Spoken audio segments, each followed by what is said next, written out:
بسم اللہ الرحمن الرحیم۔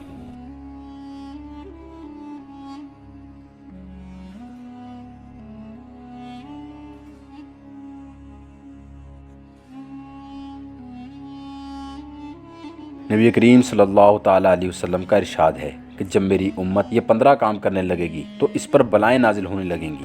1. غنیمت کا مال ذاتی دولت بن جائے۔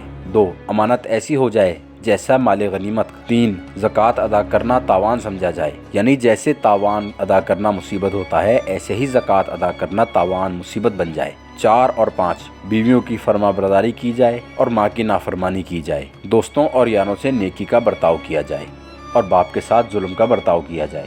مسجدوں میں شور و شغب ہونے لگے، رذیل لوگ قوم کے ذمہ دار سمجھے جائیں۔ آدمی کا اکرام اس وجہ سے کیا جائے کہ اس کے شر سے محفوظ رہیں، یعنی وہ اکرام کے قابل نہیں، مگر اس وجہ سے اعزاز کیا جائے کہ وہ کسی مصیبت میں نہ مبتلا کر دے۔ شراب علل اعلان پی جائے۔ 12. مرد ریشمی لباس پہنے۔ 13. گانے والیاں، ڈومنیاں، کنچیاں وغیرہ مہیا کی جائیں۔ 14. باجے بنائے جائیں کہ عام طور سے استعمال کیے جائیں۔ 15. امت کے پہلے لوگوں کو یعنی صحابہ، تابعین اور مجتہدین کو برا کہا جائے تو امت کے لوگ اس وقت سرخ آندھی اور زمین میں دھس جانے اور صورتیں مسخ ہو جانے اس قسم کے عذابوں کا انتظار کریں۔ دوسری حدیث میں حضور صلی اللہ تعالیٰ علیہ وسلم کا ارشاد ہے کہ جب بیت المال کا مال ذاتی دولت بن جائے، امانت کو مال غنیمت سمجھا جائے اور زکوٰۃ تاوان بن جائے اور علم کو دین کے واسطے نہ سیکھا جائے بلکہ دنیوی اغراض اور مال و دولت و جہاد وغیرہ کے لیے سیکھا جائے، بیوی کی اطاعت ہو اور ماں کی نافرمانی ہو، یاروں سے قرب ہو اور باپ سے دوری ہو، مسجد میں شور و شغب ہونے لگے، فاسق لوگ سردار بن جائیں، رذیل لوگ قوم کے ذمہ دار بن جائیں، برائی کے ڈر سے آدمی کا اعزاز کیا جائے، گانے والیاں اور باجے کھلم کھلا استعمال کیے جائیں، شرابیں پی جائیں اور امت کے پہلے لوگوں کو برا بھلا کہا جائے تو اس وقت سرخ آندھی اور زلزلہ اور زمین میں دھس جانے اور صورتیں مسخ ہو جانے اور آسمان سے پتھر برسنے کا انتظار کریں۔ تیسری حدیث میں ان دونوں کے قریب قریب مضمون ہے اور یہ بھی ہے کہ کم عمر بچے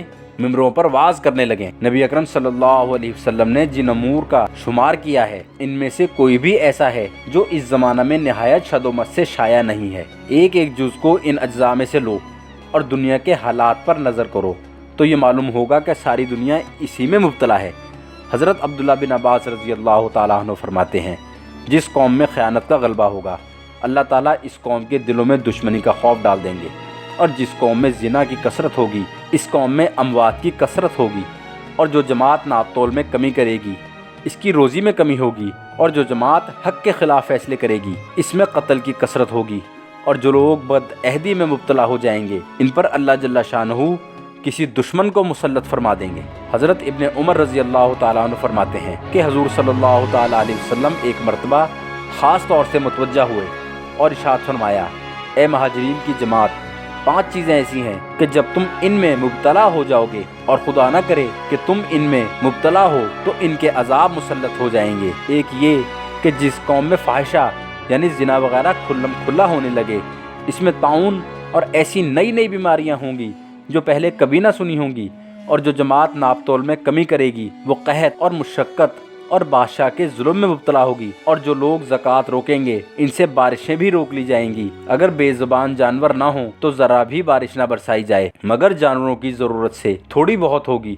جو لوگ اللہ اور اس کے رسول صلی اللہ علیہ وسلم کے عہد کو توڑیں گے وہ دشمنوں میں گھر جائیں گے، اور جو لوگ ناحق کے احکام جاری کریں گے وہ خانہ جنگی میں مبتلا ہوں گے۔ یہ مضمون تو متعدد روایات میں آیا ہے کہ زنا کی کثرت فقر کو پیدا کرتی ہے۔ ایک حدیث میں نبی کریم صلی اللہ علیہ وسلم کا ارشاد ہے کہ جو قوم بد عہدی کرتی ہے اس میں آپس میں خون ریزی ہوتی ہے، اور جس قوم میں فحش یعنی زنا وغیرہ کی کثرت ہوتی ہے اس میں اموات کی کثرت ہوتی ہے، اور جو جماعت زکوٰۃ روک لیتی ہے ادا نہیں کرتی اس سے بارش روک لی جاتی ہے۔ ایک حدیث میں ہے کہ جن لوگوں میں رشوت کی کثرت ہوتی ہے ان کے دلوں پر روب کا غلبہ ہوتا ہے کہ وہ ہر شخص سے مروب ہوتے رہتے ہیں۔ حضرت کعب رضی اللہ تعالیٰ عنہ کہتے ہیں کہ اس امت کی ہلاکت بد عہدی سے ہوگی۔ ایک حدیث میں نبی کریم صلی اللہ علیہ وسلم کا ارشاد نقل کیا گیا ہے کہ اس امت میں ایک جماعت رات کو کھانے پینے اور لہو لعب میں مشغول ہوگی اور صبح بندر اور سور کی صورتوں میں تبدیل ہو جائے گی، اور بعض لوگوں کو زمین میں دھنس جانے کا عذاب ہوگا۔ لوگ کہیں گے کہ آج فلاں خاندان دھس گیا اور آج فلاں گھر دھس گیا، اور بعض لوگوں پر آسمان سے پتھر برسائے جائیں گے جیسے قوم لوط پر برسائے گئے تھے،